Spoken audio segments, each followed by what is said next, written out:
Hello students, आज हम discuss करेंगे क्लास 11th का जो फर्स्ट यूनिट है, that is physical world and measurement. Mathematical tools already we have done.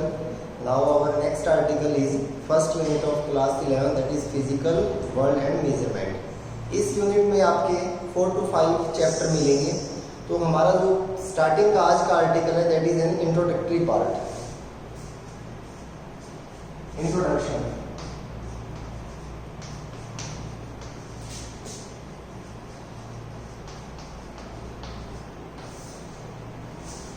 Introduction unit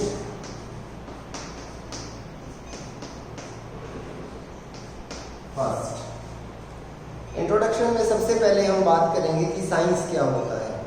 तो साइंस की भी एक डेफिनेशन है। Science is an systematic, formulated, organised knowledge obtain through various experiment, observation and verification. Science में क्या होता है, फॉर्मूले होते हैं, ठीक है। हमारे पास बहुत से सिस्टेमेटिक हम ऑब्जर्वेशन करते हैं, एक्सपेरिमेंट करते हैं और लास्ट में हम मैच करके देखते हैं कि हमारे रिजल्ट से वो एक्सपेरिमेंट मैच हो रहा है या नहीं। अगर वो मैच हो रहा है तो हम उसको वेरीफाई कर देते हैं, ठीक है। अब फिजिक्स क्या होता है, तो आपको पता है physics, chemistry, bio. Physics is a branch of science which deal with the study of nature and natural phenomena. Physics क्या होता है, physics is a branch of science which deal with the study of nature, हमारे चारों जो nature है, और जो natural phenomena है, नेचुरल फिनोमिना जैसे डे नाइट कैसे हो रहा है, ठीक है, और अर्थ पे कैसे आते हैं, जो सी है उसके अंदर टाइड्स क्यों उठते हैं, ठीक है। और आप बहुत सारे लॉट ऑफ एग्जांपल ले सकते हो।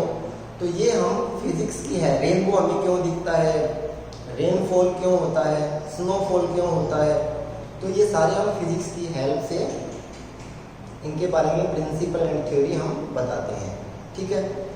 अब वेरियस साइंटिस्ट, बहुत सारे साइंटिस्ट ने साइंस की अपने अपने वर्डिंग में डिफरेंट डेफिनेशंस दी है। वो आपकी बुक में डेफिनेशन है और उनको आपको याद रखने की ज़रूरत नहीं है, ठीक है।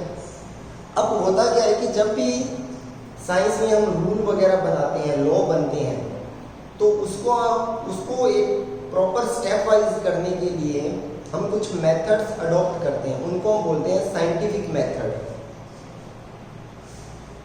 साइंटिफिक मेथड, साइंटिफिक मेथड क्या होता है कि जैसे मैंने आपको बोला, आपको रेनबो दिखता है। अब तो हमें पता है कि रेनबो कौन से प्रिंसिपल पर बेस्ड है, पर स्टार्टिंग के अंदर जब किसी को रेनबो दिखा होगा तो उसने ये सोचा होगा कि ये कैसे हो रहा है। तो सबसे पहले हम क्या करते हैं, साइंटिफिक मेथड के 4 स्टेप हैं। फर्स्ट जो स्टेप है वो है हमारा ऑब्जर्वेशन। ऑब्जर्वेशंस, सबसे पहले तो हम चीजों को ऑब्जर्व करते हैं। जैसे रेनबो हमें दिख रहा है तो हम पहले रेनबो को ऑब्जर्व करेंगे कि हाँ उसमें ये कलर है, 7 कलर है, ठीक है। तो सबसे पहले हमारा होता है ऑब्जर्वेशन। सेकंड जो हमारा होता है साइंटिफिक मेथड के अंदर, वो होता है हाइपोथेसिस। हाइपोथेसिस का मतलब आप फिजिक्स में या केमिस्ट्री में बोल सकते हो कि आपने किसी चीज को ऑब्जर्व किया और अभी आप फाइनल रिजल्ट पे नहीं पहुंचे कि ये ऐसा क्यों हुआ, आपने कुछ आइडिया लगाया कि ये ऐसा हो सकता है, ठीक है। तो उसको हम हाइपोथेसिस बोलते हैं कि अभी हमारे पास, मतलब हमारे पास आंसर है बट एकदम करेक्ट आंसर नहीं है, हम पहुंच गए वहां तक, हमने आइडिया लगाया, तो उसको हम बोलते हैं हाइपोथेसिस। थर्ड, अब हमने हाइपोथेसिस में एक आंसर दे दिया कि हाँ थ्योरेटिकली आंसर दे दिया कि ऐसा हो सकता है। अब हम क्या करेंगे, थर्ड जो हमारा स्टेप है वो है एक्सपेरिमेंट। हम एक्सपेरिमेंट करेंगे। जैसे मैं एक फॉर एग्जांपल लेके चलता हूँ, जैसे रेनबो। तो सबसे पहले रेनबो हमें दिखता है, वो हमारी क्या है, ऑब्जर्वेशन है। फिर हमने हाइपोथेसिस क्या दिया उसका, कि जैसे एटमॉस्फेयर में जो रेनबो बनता है, that is A principle of scattering of light, कि एटमॉस्फेयर में बारिश के बाद में छोटे छोटे ड्रॉपलेट्स रह जाते हैं वाटर के, और उनके ऊपर जब सनलाइट गिरती है तो वो जो सनलाइट है उस उसमें से 7 कलर निकलते हैं। मतलब जो छोटे छोटे ड्रॉपलेट्स हैं वो किसका काम करते हैं, प्रिज्म का काम करते हैं। ठीक है, अब यहाँ पे मैंने क्या बोला है कि this is based on the principle of scattering of light, तो दिस इज द हाइपोथेसिस। और अगर बाद में ये एक्सपेरिमेंट के थ्रू ये मेरा रिजल्ट जो मैंने हाइपोथेसिस बोला है अगर ये प्रूव हो जाता है तो इसका मतलब ये लो बन जाएगा। ठीक है, तो सबसे पहले ऑब्जर्वेशन हुआ, फिर मैंने आइडिया लगाया कि रेनबो क्यों दिख सकता है। ठीक है, फिर मैंने उसके लिए क्या किया, लैब के अंदर एक्सपेरिमेंट किया। जैसे आपको पता है, आपने 10th में पढ़ा होगा कि ये प्रिज्म है, यहाँ से व्हाइट लाइट जब हम प्रिज्म पे अलाउ करते हैं तो यहाँ से 7 कलर में ये लाइट डिवाइड हो जाती है। ठीक है, तो ऐसे ही हमने एक लैब बनाई, उस लैब में हमने एक आर्टिफिशियल रेनबो क्रिएट किया। आर्टिफिशियल बना के देखा कि हाँ जो मैंने अभी अभी बोला है वो इस पे बेस्ड है या नहीं। अगर लैब के अंदर आपका आर्टिफिशियल रेनबो बन जाता है तो इसका मतलब है कि आपने जो हाइपोथेसिस में आपने जो डेफिनेशन दी थी भाई ऐसा हो सकता है, अगर लैब के अंदर सेम वैसा हुआ है तो हमारा लो बन जाता है। तो जो 4th स्टेप है वो है वेरिफिकेशन। वेरिफिकेशन हम वेरीफाइड करेंगे, अगर हमारा हाइपोथेसिस और एक्सपेरिमेंट मैच कर जाता है तो हमारा लो वेरीफाइड हो जाएगा, उसको हम बोलते हैं। अगर वो वेरीफाइड नहीं होता तो आप बोलोगे फॉल्सिफिकेशन, और अगर वो वेरीफाइड हो जाता है तो हम बोलेंगे कि हमारा लो बन चुका। अगर वो फॉल्सिफिकेशन हो जाता है, हमारा वेरीफाइड नहीं होता, तो फिर हमें एक नए तरीके से सोचना पड़ेगा। अभी तो मैंने ये सोचा था कि हाँ व्हाइट लाइट जब प्रिज्म में से पास करती है तो 7 कलर में डिवाइड हो जाती है। अगर लैब में ऐसा कुछ नहीं होता तो फिर हमें एक नए तरीके से सोचना पड़ेगा और हम फिर वापस सेकंड स्टेप से स्टार्ट करेंगे। इसमें एक और भी होता है step, that is a mathematical calculation. वो बड़ा इंपॉर्टेंट पार्ट है मैथमेटिकल कैलकुलेशन कि रेनबो हमें कितने डिग्री पे, वैसे 2 rainbow are there, primary and secondary, तो दोनों के एंगल डिफरेंट होते हैं। ठीक है, कितने एंगल पे लाइट जाएगी तब हमें प्राइमरी दिखेगा, कितने एंगल पे जब लाइट जाएगी तब हमें सेकेंडरी दिखेगा, तो उसके लिए complete mathematical calculation is there. तो मैथमेटिकल कैलकुलेशन का रिजल्ट भी एक्सपेरिमेंट के साथ मैच होना चाहिए, तभी आपका लो बनता है। ठीक है, तो these are the 4 step of the scientific method. अब हम बात करते हैं इसमें जो आपका नेक्स्ट आर्टिकल है, हाँ फिजिक्स। फिजिक्स की हम डेफिनेशन डिस्कस कर चुके हैं कि physics is a branch of science which deal with the study of nature and natural phenomena. अब फिजिक्स की हम ब्रांच के बारे में डिस्कस करते हैं। जैसे फिजिक्स हम किसकी ब्रांच है, साइंस की, और वैसे ही फिजिक्स को हमने आगे सब पार्ट्स में फिर डिवाइड कर दिया।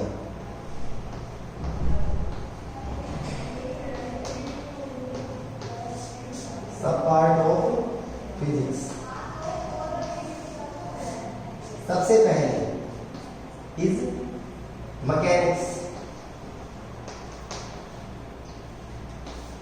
मैकेनिक्स फिजिक्स के अंदर जब आप हायर क्लास में जाते हैं तो आप देखते हो कि वहाँ पे आपको जो बुक मिलती है अलग अलग क्लास में, जैसे BSc first year second year final जो भी है, तो वहाँ मैकेनिक्स मिलेगा, थर्मोडायनेमिक्स मिलेगा, लेजर मिलेगा, न्यूक्लियर फिजिक्स मिलेगा, ठीक है, मैग्नेटिज्म मिलेगा, क्वांटम मिलेगा। तो all these are the branch of physics.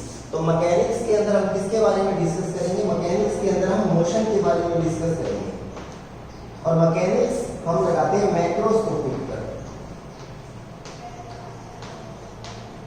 Macroscopic का मतलब है जो चीजें हमें नेक्ड आई से दिख जाती है वो मैक्रोस्कोपिक होती है। और इसमें हम किसका डिस्कस करेंगे, न्यूटन लॉज का, न्यूटन लॉ का। तो मैकेनिक्स के हम अंदर रेस्ट, मोशन, न्यूटन के लॉज वगैरह इनका डिस्कस करेंगे। सेकंड जो हमारी ब्रांच है वो है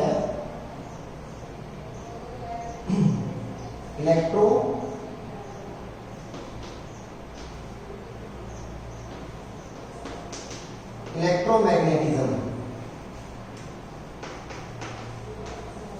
ये आप +1 में स्टडी करोगे। इलेक्ट्रोमैग्नेटिज्म में हम मैग्नेटिज्म के बारे में डिस्कस करेंगे, इलेक्ट्रिसिटी के बारे में डिस्कस करेंगे। जैसे आपके क्लास 10th में एक चैप्टर था magnetic effect of electric current, तो ये आप डिस्कस करोगे 12th में, इलेक्ट्रोमैग्नेटिज्म। इलेक्ट्रोमैग्नेटिज्म में हम एसी के बारे में डिस्कस करेंगे, एंटीना के बारे में डिस्कस करेंगे, और आपके जो एलसी सर्किट है उनके बारे में डिस्कस करेंगे। जो थर्ड ब्रांच है वो आपको पता है ऑप्टिक्स। ऑप्टिक्स में हम डिस्कस करेंगे लाइट के बारे में।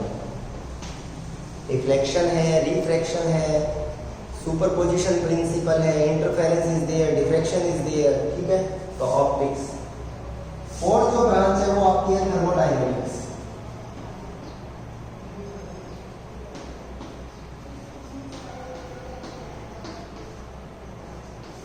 थर्मोडायनेमिक्स के अंदर हम हीट एनर्जी के बारे में डिस्कस करेंगे, heat and temperature, heat and temperature. इसके अंदर हम heat engine, refrigerator, Carnot cycle, इनके बारे में हम डिस्कस करेंगे, ठीक है। फोर्थ है साउंड। साउंड या वेव्स, साउंड कैसे ट्रेवल करती है इसके बारे में हम डिस्कस करेंगे। तो हमारा मैकेनिक्स आ गया, electromagnetism, optics, thermodynamics, sound. Sixth हमारा न्यूक्लियर फिजिक्स।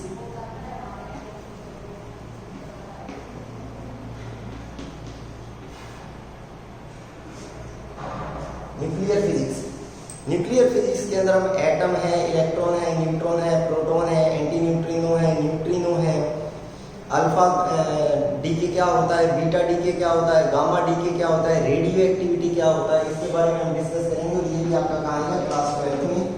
साउंड आपका कहाँ आएगा 11th में, थर्मोडायनेमिक्स भी कहाँ आएगा 11th में, ऑप्टिक्स कहाँ आएगा 12th में, ठीक है। ऐसे ही बहुत सारी ब्रांचेस। सेमीकंडक्टर, सेमीकंडक्टर के बारे, सेमीकंडक्टर में हम सेमीकंडक्टर डिवाइसेस के बारे में पढ़ेंगे, जैसे सोलर सेल है, डायोड है, ट्रांजिस्टर है, और आपका कौन सा रहता है, एक सेमीकंडक्टर आ चुका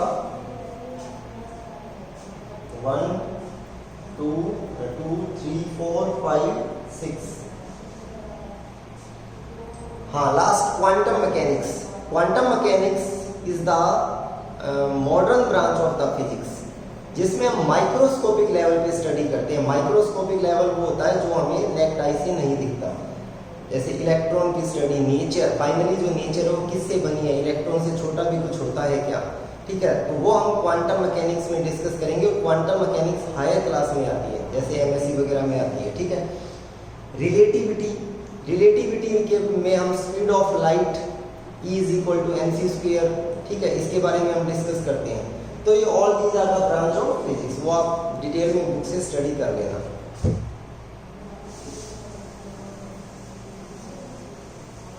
अब हमारा इसके अंदर जो नेक्स्ट आर्टिकल है वो है scope and excitement of physics. Scope of physics. Physics में एक लार्ज स्कोप है। कैसे स्कोप है, तो देखो,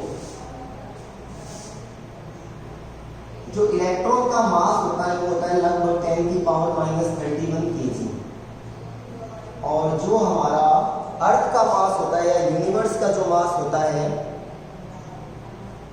वो होता है 10⁻15 kg।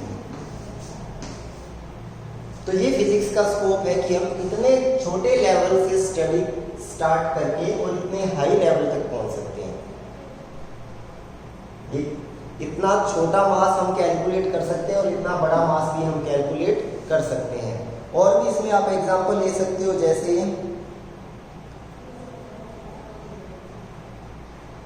जो न्यूक्लियर साइज है, न्यूक्लियर साइज होता है 10⁻15 मीटर, एंड जो यूनिवर्स का साइज है वो होता है 10⁻25 मीटर। तो ये एक लेंथ आ चुकी।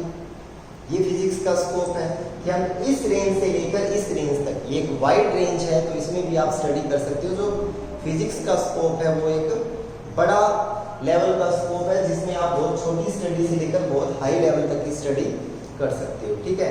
एक्साइटमेंट क्या होता है, एक्साइटमेंट का मतलब एक्साइटेड होना। हमारे क्या एक्साइटमेंट है, जैसे डे टू डे लाइफ में हम सारी चीजें देखते हैं, that is based on the principle of physics. Next जो आर्टिकल है हमारा इसके अंदर, हाँ एक चीज और, थ्रस्ट एरिया ऑफ फिजिक्स। वो आपकी इस बुक में नहीं है, कुछ एक बुक्स में आपको मिलेगा।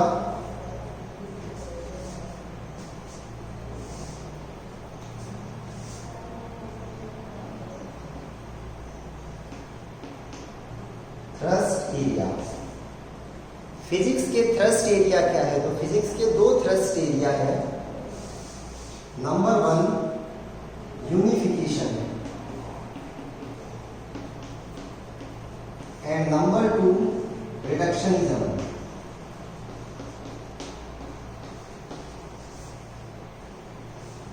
फिजिक्स इन दो थ्रस्ट एरिया पे वर्क करती है, यूनिफिकेशन एंड रिडक्शनिज्म। यूनिफिकेशन क्या होता है? यूनिफिकेशन का मतलब होता है कि हम चाहते हैं कि हमें कम से कम स्टडी करना पड़े। जैसे हम कोशिश करते हैं कि जो नेचर के अंदर डिफरेंट फिनोमिना हो रहे हैं उनको हम एक ही लॉ से एक्सप्लेन करें। जैसे मेरे पास यहाँ पर एक मास रखा है, यहाँ पे एक मास रखा है, तो they exert a gravitational force on each other and the formula is F is equal to G m1 m2 by r square. For example ये दो पत्थर है, स्टोन है। अब ऐसे यहाँ पे अर्थ है और यहाँ पे कौन है? मून है। तो उसके लिए हम कोई डिफरेंट फॉर्मूला नहीं बनाएंगे, ऑलरेडी हमारे पास एक फॉर्मूला है। तो ये यूनिफिकेशन का मतलब होता है कि चीज़ों को हमें कॉम्प्लेक्स नहीं करना, चीज़ों को हमें इजी लेके चलना है। हम नहीं चाहते कि हम सोलर सिस्टम के लिए एक नया फॉर्मूला बना दें ग्रेविटेशन का और स्टोन्स के लिए हम एक नया फॉर्मूला बना दें, नहीं। यूनिफिकेशन का मतलब होता है कि हमें थिंग्स को कॉम्प्लेक्स नहीं करना, हम कोशिश करेंगे कि हम बहुत सारी चीज़ों को एक ही फॉर्मूले से एक्सप्लेन करें, ठीक है। तो ये यूनिफिकेशन होता है। रिडक्शनिज्म क्या होता है? रिडक्शनिज्म का मतलब होता है कि एक बहुत बड़े कॉम्प्लेक्स सिस्टम को पार्ट्स में डिवाइड करके अंडरस्टैंड करना। जैसे आपके घर में इलेक्ट्रिसिटी आती है, तो इलेक्ट्रिसिटी कैसे आती है? तो हमने बोला कि हमने इसके पार्ट्स कर दिए। वाटर को हम कहाँ डालते हैं? टरबाइन पे डालते हैं। या आप ऐसे बोलो कि हम स्टार्टिंग में कोल जलाते हैं, कोल जलाते हैं तो उसमें हम पानी को गर्म करते हैं, देन आफ्टर वेपर्स बनते हैं। वेपर को हम किस पे डालते हैं? टरबाइन पे डालते हैं। देन जनरेटर, टरबाइन रोटेट करता है तो जनरेटर की शाफ्ट रोटेट करती है।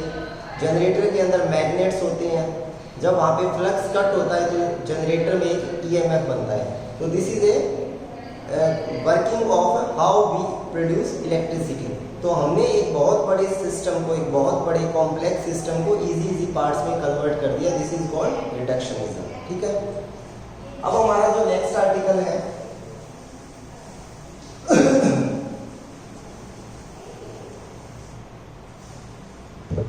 और next article is physics, technology and society. Society के अंदर फिजिक्स का क्या इंपॉर्टेंट रोल है? तो आप सबको पता है, अगर कहीं वर्ल्ड के एक कोने में क्रिकेट मैच चल रहा है तो हम उसको घर बैठे देख सकते हैं। हम अपने फ्रेंड्स से, रिलेटिव से फ़ोन पे बात कर सकते हैं, वीडियो कॉलिंग कर सकते हैं।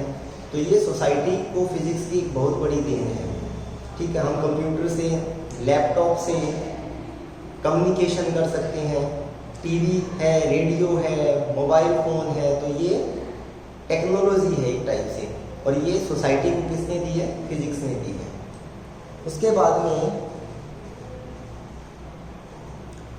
Physics in relation to the other branch of science. जो साइंस की अदर ब्रांच है फिजिक्स का, उनके साथ रिलेशन कैसे है?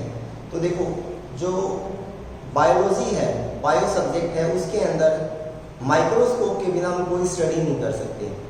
बट माइक्रोस्कोप बनता कैसे है? या क्लास प्लस स्कूल में पढ़ोगे, simple microscope and compound microscope, ठीक है।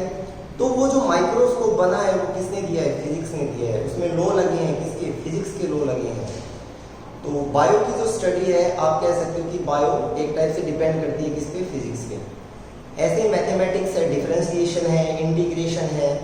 उसके बाद में आपका केमिस्ट्री में है, केमिस्ट्री में जो एटम का स्ट्रक्चर है कि उसके सेंटर में प्लस रहता है, इलेक्ट्रॉन चारों ओर उसमें रिवॉल्व करता है। There is a force of attraction between plus and minus. For example, ये एक एटम है और ये एटम का क्या है? न्यूक्लियस है, और यहाँ एक इलेक्ट्रॉन ऐसे इसमें रोटेट कर रहा है। तो हमारा क्वेश्चन ये है कि प्लस माइनस में फोर्स ऑफ अट्रैक्शन काम करती है, तो ये जो एटम है ये एग्जिस्ट क्यों करता है, ये इलेक्ट्रॉन को इसमें गिर जाना चाहिए।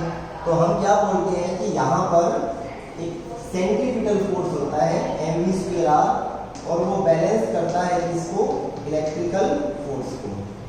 तो ये आप +2 में स्टडी करोगे, ठीक है। तो ये हमारा है फिजिक्स का। ऐसे ही जियोलॉजी के साथ, ज्योग्राफी के साथ फिजिक्स की अलग अलग रिलेशन है। नेक्स्ट जो हमारा आर्टिकल है, हाँ, some great scientist and their discovery. ये आपकी बुक में कंप्लीट चार्ट है। जैसे इलेक्ट्रॉन की डिस्कवरी किसने की थी, जे थॉमसन ने की थी। इलेक्ट्रोमैग्नेटिक वेव्स, मैक्सवेल, ठीक है। फोटो इलेक्ट्रिक इफेक्ट किसने दिया था, कॉम्पटन इफेक्ट किसने दिया था, कॉम्पटन ने दिया था। लाइट हैव ड्यूअल नेचर, कि लाइट हम मानते हैं कि स्ट्रेट लाइन भी जाती है, तो स्ट्रेट लाइन किसने बोला था, न्यूटन ने बोला था। आगे फिर हाइजन नाम के साइंटिस्ट हुए थे जिन्होंने बोला था कि लाइट के पास वेव नेचर भी होता है। ऐसे जनरेटर किसने बनाया था, ठीक है। एरोप्लेन का प्रिंसिपल क्या है, ठीक है। तो ये एक कंप्लीट चार्ट है। आपको मेन आर्टिकल जैसे न्यूट्रॉन की डिस्कवरी चैडविक ने की थी। उसके बाद में जो नेक्स्ट आर्टिकल है हमारा वो है list of some important technologies and their scientific principle. बच्चों प्रिंसिपल बड़ा इंपॉर्टेंट है। जैसे आपने 10th में मोटर का और जनरेटर का प्रिंसिपल पढ़ा था। मोटर का प्रिंसिपल क्या होता था, when A current carrying coil revolve in a magnetic field it experience a force. ऐसे ही जनरेटर का क्या था, generator work on the principle of electromagnetic induction, ठीक है। ऐसे ही एरोप्लेन फ्लाई करता है, तो एरोप्लेन का प्रिंसिपल क्या है, बर्नौली प्रिंसिपल है, ठीक है। तो ये हम जब आप 11th और 12th आपका कंप्लीट होगा तो आप सब ये प्रिंसिपल और साइंटिस्ट और देयर डिस्कवरी उनके बारे में आप फैमिलियर हो जाओगे। अब नेक्स्ट आर्टिकल हमारा है fundamental forces in nature.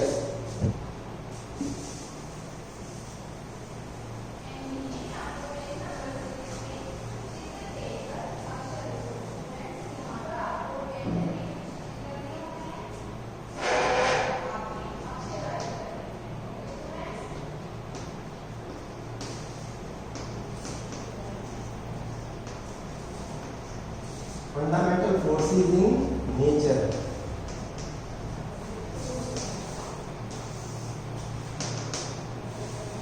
We have 4 fundamental forces. First one is electrical force.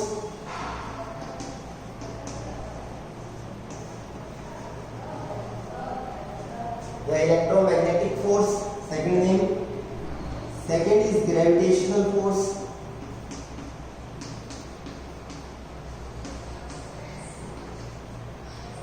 Third one is strong nuclear force, and fourth one is weak nuclear force. Fundamental forces in nature, ये 4 fundamental forces हमारे nature के अंदर है। वैसे तो friction is a force, viscosity is a force, surface tension is a force, but वो इन्हीं के पार्ट्स हैं। जैसे थोड़ी देर पहले मैंने आपको बोला था कि thrust area of physics is unification, ठीक है। तो जो इलेक्ट्रिकल फोर्स है, सबसे पहले हम इसके बारे में डिस्कस करते हैं।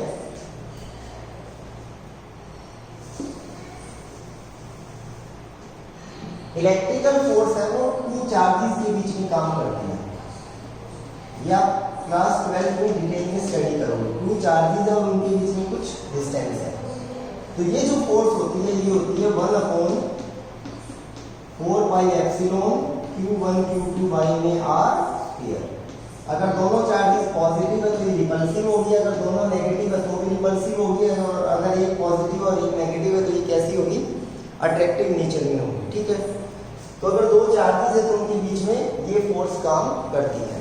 तो this is an electromagnetic force बोल सकते हो या इलेक्ट्रिकल फोर्स बोल सकते हो, ठीक है। अब बच्चों देखो, friction is a force, surface tension is a force. Tension जो फोर्स है वो किसमें होती है, स्ट्रिंग में होती है। और विस्कोसिटी मैनी, ये भी हमारी फोर्सेस है, जैसे हम चलते हैं तो फ्रिक्शन फोर्स काम करता है। कोई रस्सी को हमने, एक पत्थर को रस्सी की हेल्प से हैंग कर रखा है, तो उसमें एक फोर्स काम करेगी जिसको हम बोलेंगे टेंशन। विस्कोसिटी, लिक्विड जब मूव करता है, सॉलिड के ऊपर सॉलिड चलता है, तब क्या काम करता है? फ्रिक्शन। टू लिक्विड्स की लेयर में जो अपोजिशन काम करता है उसको हम बोलते हैं viscosity. And surface tension, surface tension is the property of fluid. जैसे लिक्विड की सरफेस है वो हमें ऐसे लगता है जैसे लाइक ए स्ट्रेच मेम्ब्रेन हो। तो ये जो फोर्सेस है ये किसमें आते हैं? इलेक्ट्रिकल फोर्सेस में आते हैं। तो this follow the unification rule, that is the third stage of the physics, कि हमने सभी फोर्सेस को अलग अलग नहीं किया, हमने बोला ये सारी इसी कैटेगरी में आ गए, तो हमने इनको यूनिफाइड कर दिया, ठीक है। तो ये हमारा इलेक्ट्रिकल फोर्स है। ये फॉर्मूला कहाँ से आया ये आप क्लास 12 में डिटेल में स्टडी करोगे। उसके बाद में जो सेकंड है हमारा, सेकंड वो है ग्रेविटेशनल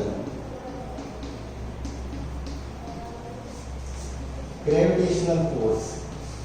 ये आप कहाँ स्टडी करोगे? 11th की 6th यूनिट में। ग्रेविटेशनल फोर्स किसके बीच में काम करता है? दो मास के बीच में काम करता है।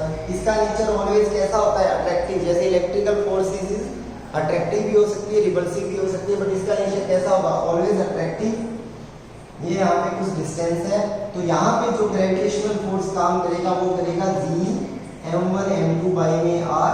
फिर आपने 9th में पढ़ा है इसमें, ये भी आपके डिटेल में आएगा, ठीक है। तो ये हमारा ग्रेविटेशनल फोर्स है।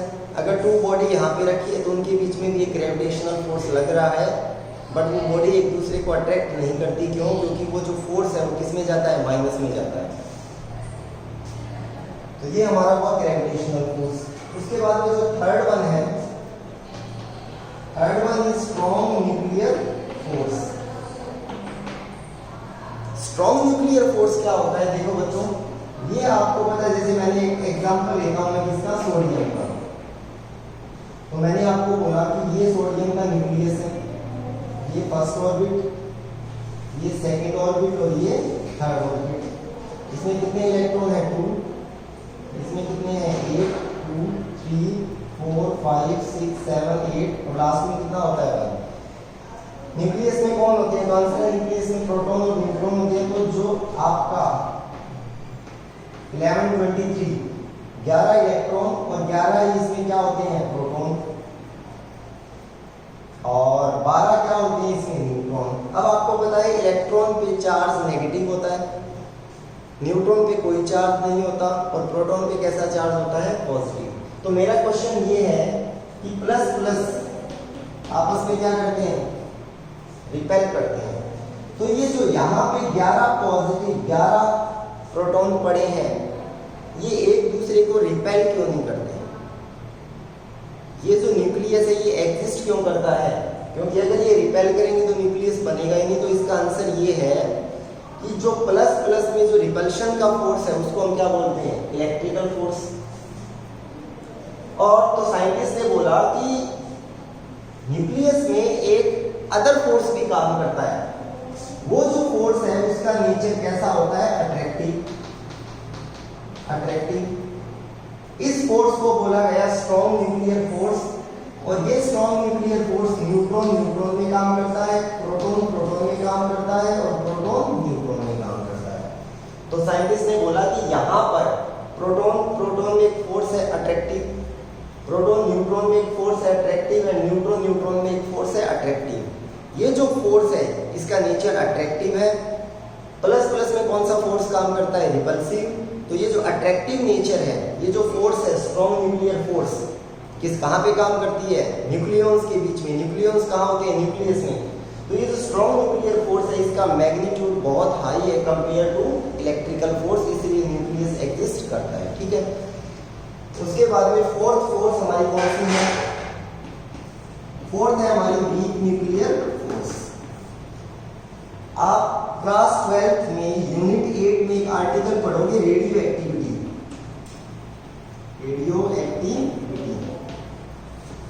Means alpha decay, beta decay and gamma decay. Alpha decay, beta decay, और आप बोल सकते हो कि ये जो वीक न्यूक्लियर फोर्स है ये सब पार्टिकल्स में काम करती है। जैसे neutrino, anti neutrino, alpha decay होता है वहाँ वीक न्यूक्लियर फोर्स काम करती है, बीटा डीके होता है वहाँ वीक न्यूक्लियर फोर्स काम करती है। तो जब भी फ्यूजन होता है तो उसमें ये वीक न्यूक्लियर फोर्स वर्क करती है। ज़्यादा डिटेल हम क्लास 12 में पढ़ेंगे। These are the fundamental forces in nature. उसके बाद में नेक्स्ट जो आर्टिकल है हमारा इसके अंदर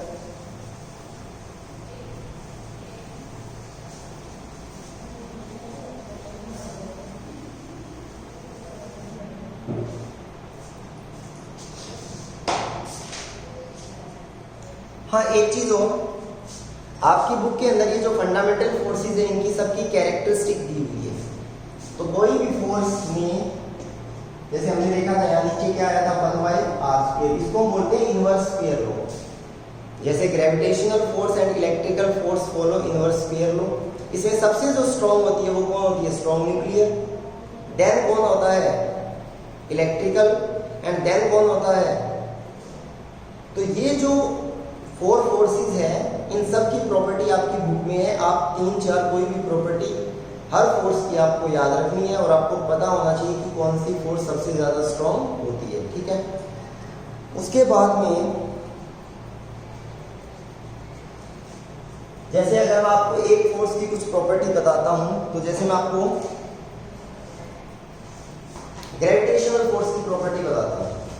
सबसे पहले प्रॉपर्टी है कि gravitational force between two body form an action and reaction pair. Action and reaction pair कैसे बनता है? तो देखो, ये मास m1 है, ये मास m2 है। ये वाला मास इसको अपनी तरफ अट्रैक्ट करेगा, तो ये वाला भी इसको अपनी तरफ अट्रैक्ट करेगा। तो this is called action and reaction pair, Newton third law. Second है gravitational force is a central force, centre to centre work करता है। ठीक है। Gravitational force between two bodies is independent of the nature of the inverting medium। मैंने आपको बोला ये दो मास एयर में रखे हैं, तो अभी इनमें कुछ फोर्स वर्क कर रहा है। अगर आप इन दोनों मास को वाटर में भी रख दोगे तो सेम फोर्स वर्क करेगा। तो इसका मतलब है कि gravitational force does not depend upon the medium, but electrical force medium पे डिपेंड करता है। जैसे ये Q1 और ये Q2 कहाँ पड़े हैं? एयर में पड़े हैं। अभी मान लो Q1 Q2 पे फोर्स कितना लगा रहा है? 100। अब आपने क्या किया? Q1 और Q2 के बीच में क्या डाल दिया? वाटर। तो अब हम देखेंगे Q1 Q2 पे कितना फोर्स लगा रहा है? 40। फोर्स कम हो जाता है। ठीक है। उसके बाद में gravitational force is negligible in case of A light body but become more appreciable in case of a massive body.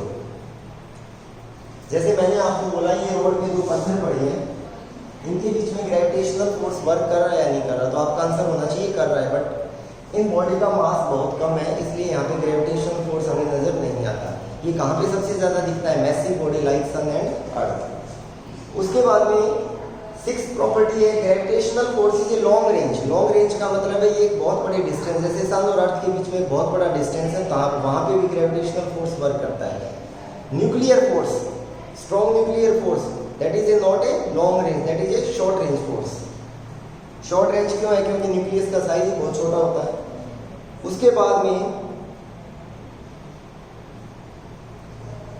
Gravitational force is conservative. Conservative और नॉन कंजर्वेटिव फोर्सेस क्या होते हैं वो हम आगे डिस्कस करेंगे।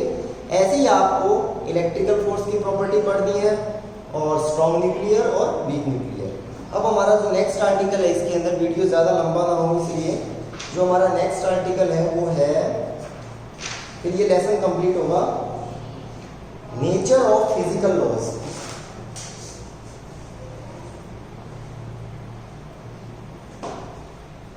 ये लास्ट आर्टिकल है इस लेसन का, नेचर ऑफ फिजिकल लॉ। हमारे नेचर में कौन कौन से फिजिकल लॉज हैं? सबसे पहले है conservation, law of conservation of charges. Law of conservation of charges. इसका मतलब क्या है? इसका मतलब ये charges can neither be created not destroy but it can be transfer from one body to another. एक सिंपल सा एग्जांपल देखिए, ये यहाँ पे एक ग्लास रोड है, सॉरी ये यहाँ पे एक सिल्क क्लॉथ है और ये यहाँ पे एक ग्लास रोड है। अभी इसके पास +5 है और माइनस भी कितनी है 5, तो इसका नेट चार्ज कितना हुआ 0। इस पे +10 है, माइनस भी कितनी है 10, तो इसका नेट चार्ज क्या हुआ 0। टोटल पॉजिटिव, इस सिस्टम के पास टोटल पॉजिटिव कितना है 15, टोटल नेगेटिव कितना है 15। And this is the case of before rubbing. अब हमने क्या किया, दोनों को रब किया और रब करने के बाद मैं देखता हूँ ग्लास पे पॉजिटिव चार्ज आ जाता है और सिल्क पे नेगेटिव। क्यों? क्योंकि यहाँ से कुछ इलेक्ट्रॉन इधर ट्रांसफर हुए, तो प्लस तो अभी 5 ही है, बट इधर से 3 इलेक्ट्रॉन उसमें चले गए, तो माइनस कितनी हुई 2, तो इसके ऊपर चार्ज कितना है +3। इसके पास +10 थे बट माइनस कितने हो गए 13, तो इसके पास चार्ज कितना है -3। तो अब बच्चों देखो टोटल अभी पॉजिटिव काउंट करो 15, यहाँ भी टोटल 15, यहाँ नेगेटिव कितना था 15, यहाँ पे भी कितना है 15।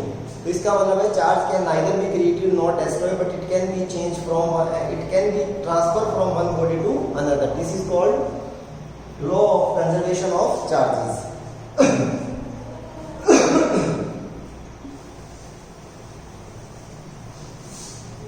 सेकंड जो हमारा है वो है law of conservation of energy. ये आप 9th 7th क्लास से पढ़ते आ रहे हो कि एनर्जी भी हमारी क्या होती है कंजर्व। जैसे कोल में जो एनर्जी है वो कौन सी फॉर्म में होती है केमिकल एनर्जी। फिर हम उसको जलाते हैं तो वो किस में कन्वर्ट होती है हीट एनर्जी। हमारे घर में जो सेल होता है उसमें एनर्जी केमिकल फॉर्म में होती है, बट जब उसको कनेक्ट करते हैं तो वो किस में कन्वर्ट होती है इलेक्ट्रिकल एनर्जी। और आप इसका क्या एग्जांपल ले सकते हो, जैसे मैंने अभी आपको बोला ये मेरे हाथ में एक बॉल है, ये भी ग्राउंड पे है, तो इसके पास कौन सी एनर्जी है पोटेंशियल एनर्जी है। जब आपने इसको उठा के अलमारी पे रखा तो पोटेंशियल एनर्जी किस में कन्वर्ट हुई काइनेटिक में। सॉरी अभी बॉल कहाँ पे है अलमीरा पे है, तो इसके पास कौन सी एनर्जी है पोटेंशियल।